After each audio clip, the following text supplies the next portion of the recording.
नमस्कार, माय रेसिपीज मराठी या आपल्या यूट्यूब चॅनलवर तुमचे मनापासून स्वागत। आज मी बनवत आहे 1 वाटी भिजवलेला साबुदाणा आणि 2 कच्चे बटाट्यापासून उपवासाची एक झटपट होणारी टेस्टी रेसिपी।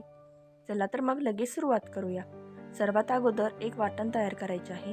त्यासाठी मिक्सरच्या एका भांड्यात एक छोटी वाटी भाजून साल काढलेले शेंगदाणे, एक छोटी वाटी ओल्या नारळाची बारीक केलेली काप, अर्धा इंच आलं, अर्धा चमचा जिरे, 2 हिरव्या मिरच्या, पाव चमचा साखर आणि चवीनुसार मीठ घालून मिक्सरमधून फिरवून घ्यावे।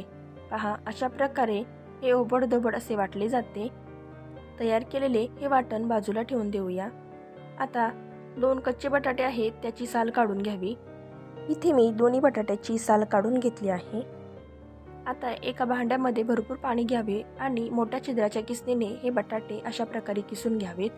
बटाट्याचा किस हा पाण्यामध्ये बुडेल, म्हणजे हा किस काळा पडणार नाही।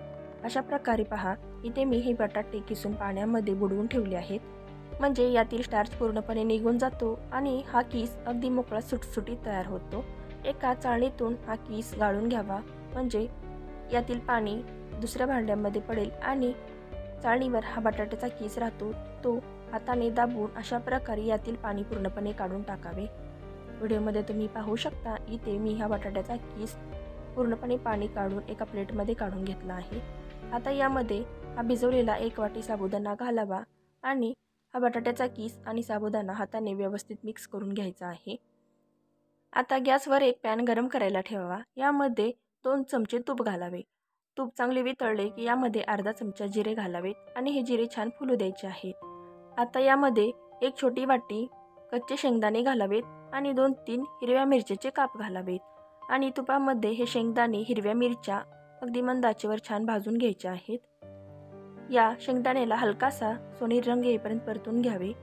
पहा, अशा प्रकारे आता मिक्सरमधून जे वाटण तयार केले आहे ते वाटण यामध्ये घालावे आणि कलत्याने व्यवस्थित तुपामध्ये हे वाटण परतून घ्यायचे आहे।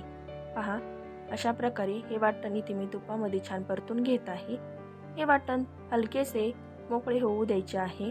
साधारण 2 मिनिटे मध्यम आचेवर हे वाटण तुपामध्ये छान परतले की ते थोडेसे मोकळे आणि हलके होऊ लागते। आता यामध्ये आपण अगोदर जे भिजवलेला साबुदाणा आणि बटाट्याचा किस मिक्स केला आहे तो घालावा। कलत्याने हे सर्व साहित्य पुन्हा एकदा व्यवस्थित मिक्स करून घ्यायचे आहे। अगोदर आपण फोडणीमध्ये जे वाटण परतून घेतले आहे ते वाटण या बटाट्याच्या किस आणि साबुदाण्याला व्यवस्थित लागेल अशा प्रकारे हलवून घ्यावे। 2 मिनिटे कलत्याने एकसारखे हलवले की हे सर्व साहित्य चांगले एकजीव होते। आता यावर झाकण ठेवून मध्यम आचेवर 3 ते 4 मिनिटे वाफवून घ्यावे। 3 ते 4 मिनिटांनंतर यावरील झाकण काढावे आणि कलत्याने पुन्हा एकदा व्यवस्थित हलवून घ्यावे।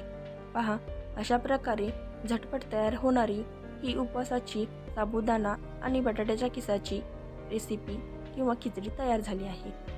ही तयार केलेली खिचडी आपण ओल्या नारळाच्या चटणीसोबत किंवा दह्यासोबत खाऊ शकतो। धन्यवाद।